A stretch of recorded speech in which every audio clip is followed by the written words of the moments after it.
Soldados que han enfrentado niños soldados en combate, ¿cuál ha sido su experiencia?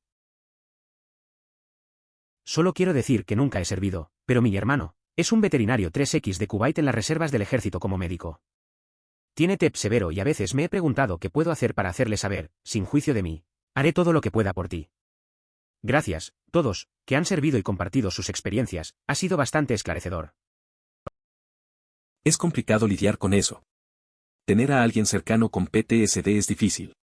He visto a amigos pasar por lo mismo. Lo mejor que puedes hacer es estar allí, escuchar y apoyarlo sin presionarlo. A veces, simplemente el hecho de estar presente ya ayuda. Es un camino largo, pero tu disposición ya dice mucho. Al final, esas pequeñas cosas pueden marcar la diferencia. Historia del papá MT en Bosnia. Aparentemente, él y su grupo patrullaban las calles. Era una zona de paz por el momento.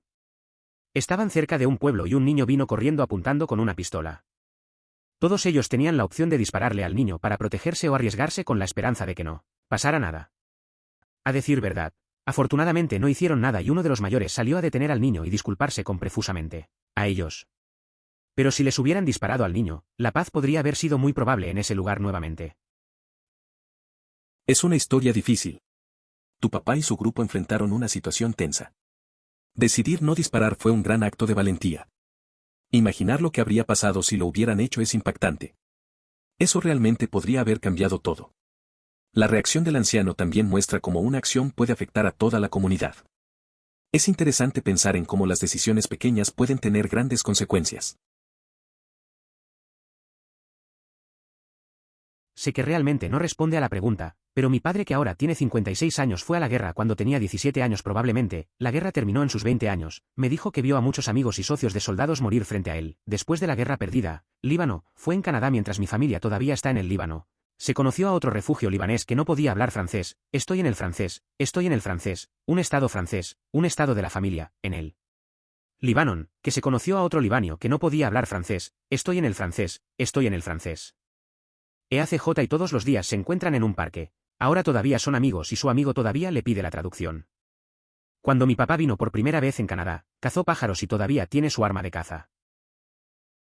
La historia de tu papá es bastante interesante. Crecer en medio de una guerra debe haber sido difícil. Es genial que haya ayudado a otro refugiado a adaptarse a Canadá. Esa amistad muestra cómo las conexiones pueden formarse en momentos complicados. También es curioso que aún conserve su arma de caza. A veces, esas cosas nos conectan con el pasado, ¿no? Cada historia tiene su peso y su belleza. Fui el idiota que preguntó, ¿qué es lo peor que viste mientras sirviste allí? Sé que no sabías nada mejor, así que no hay vergüenza, pero para el beneficio de que cualquier otra persona lea esto, usted nunca pregunte militar/policía/fuego/EMS, ¿qué es lo peor que has visto? Les estás pidiendo que vuelvan a vivir sus peores momentos por capricho. Fuente, bombero de 15 años. Cuando la gente me hace esa pregunta, generalmente solo digo, ¿qué tal lo más divertido que he visto en su lugar? Es importante evitar preguntar a personas que utilizan sillas de ruedas, amputados o aquellos con limitaciones visibles, ¿qué te pasó? Esta cuestión puede revocar recuerdos dolorosos y no deseados. Cada uno lleva sus propias experiencias y no siempre están listos para compartirlas. Es esencial ser respetuoso y comprensivo, reconociendo que no todos desean hablar de su pasado o de situaciones difíciles que han enfrentado.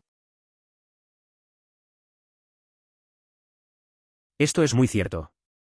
Publiqué arriba, pero Tim O'Briens, las cosas que llevaban me ayudaron mucho. Y hubo un gran capítulo en el describiendo la primera vez que mató en combate. Luego el siguiente capítulo habla sobre cómo el anterior fue una mentira. Porque en el calor de la batalla no prestas atención, tu primera vez que cierras los ojos. No estás seguro de si fuiste tú la que mató a esa persona.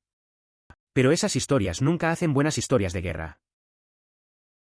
Parece que esa historia refleja bien lo confuso que puede ser el combate. A veces creemos que sabemos lo que pasó, pero en realidad, es todo un caos. La forma en que se aborda la verdad y la mentira en esos momentos es interesante.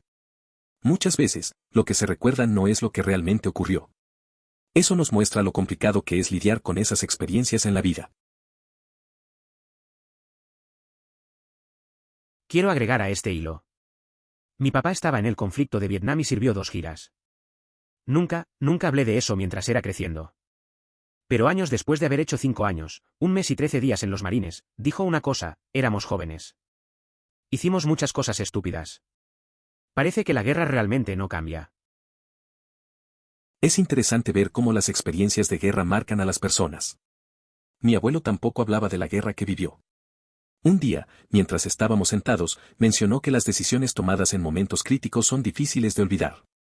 Al final, es una realidad que muchos prefieren mantener oculta, pero que siempre deja su huella. La historia se repite, parece que nunca cambia. Mi abuelo era una boina verde en Vietnam. Sabiendo esto, siempre había asumido que había matado a la gente antes y lo había dejado así. Pero nunca lo había pensado hasta que habíamos hablado de una vez que me había quitado un matón en un partido de fútbol. Mencionó que después de haberlo sacado de mí y el cuerpo lo golpeó, se había puesto encima de él y se estaba preparando para golpearlo en la garganta antes de que su cerebro fuera. Haga clic y se dio cuenta de lo que estaba haciendo.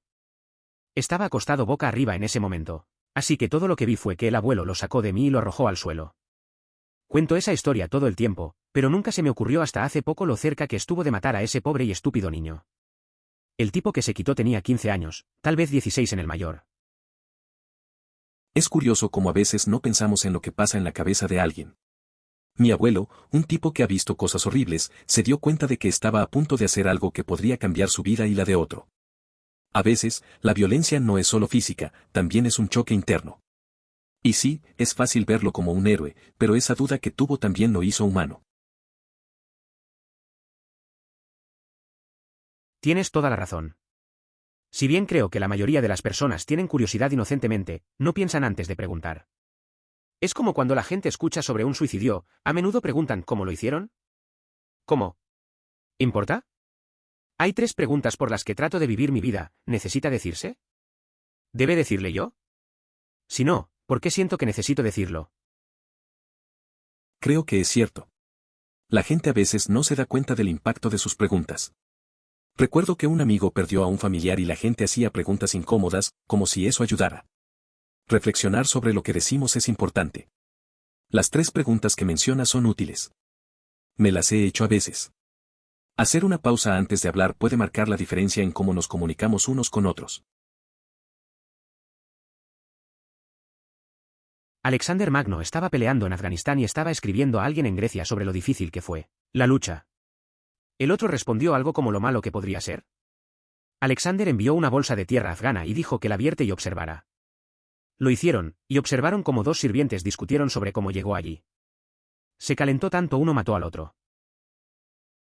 Es curioso cómo a veces no entendemos lo que otros enfrentan. Alexander quería que su amigo viera lo real del combate. Enviar ese suelo fue una forma de mostrar la gravedad. A veces, algo tan simple como una bolsa de tierra puede revelar la tensión y el caos en un lugar. La historia de los sirvientes refleja cómo incluso lo trivial puede llevar a consecuencias graves. Es una manera de recordar que la guerra no es solo un concepto abstracto. Considere suscribirse si disfrutó. Emoticono corazón.